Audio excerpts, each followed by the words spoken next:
Hi, if you found this video, you may be a part of my collective. Here we use mythology and symbolism to understand the nuances of the human psyche. Today we're using the Death card of Tarot. It doesn't show here, but this is card number 13. In our society, when you say death, people automatically assume that it's bad. And that is reasonable. We associate death with death. But death comes twofold. Death and rebirth. The end of one thing is always the beginning of another thing. So this life card is for rest. After a life of struggle and strife, it's a mandatory nap from the universe coming to you and saying, you have had enough. Put down your weapons. Come home. When you think of how difficult life is, you can see that death is a feature, not a bug. It's a function of the whole. We never die. We only change from one form to another. You're in your mother's womb, building your body for 9 months. You don't know why. You don't know where you're going. Imagine what the process of being born would look like for a baby. They would think they're dying. But then they come out and they have their family and they're attended to. Their every need is taken care of. That's what I want you to think of when you think of today's death card. That's what we mean when we talk about the death card in analyzing the human psyche.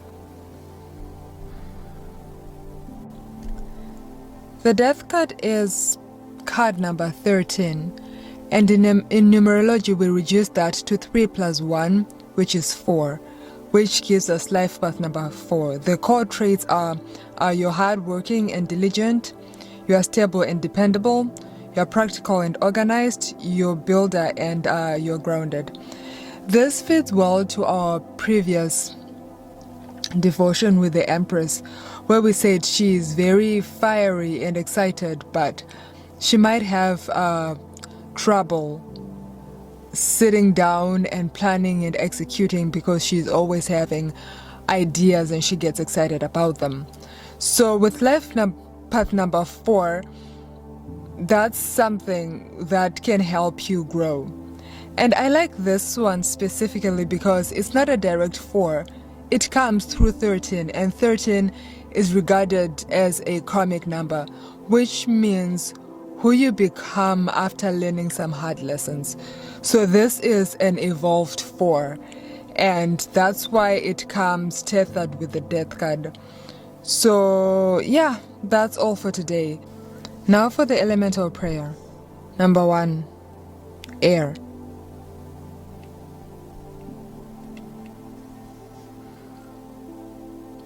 I clear my mind of what was.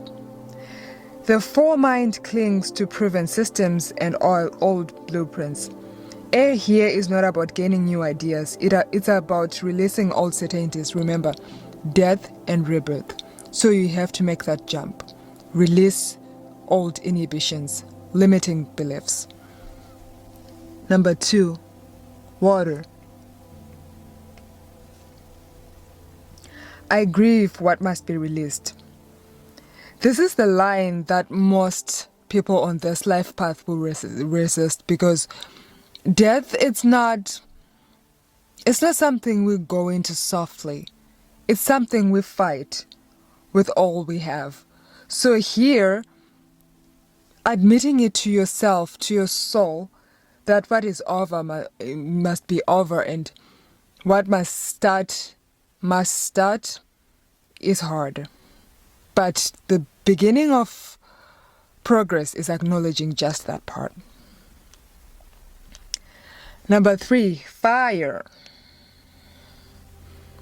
I rise from the ash and begin again. You are the phoenix. You die, You resurrect, you keep going. Number 4, Earth. I'm not an artist, guys.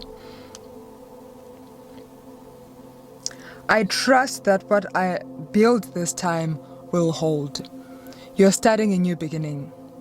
Even if we're rising from our ashes, when we start a new beginning, we don't start with defeat. We start with hope. We start hoping to be rooted so that our manifestations can come true.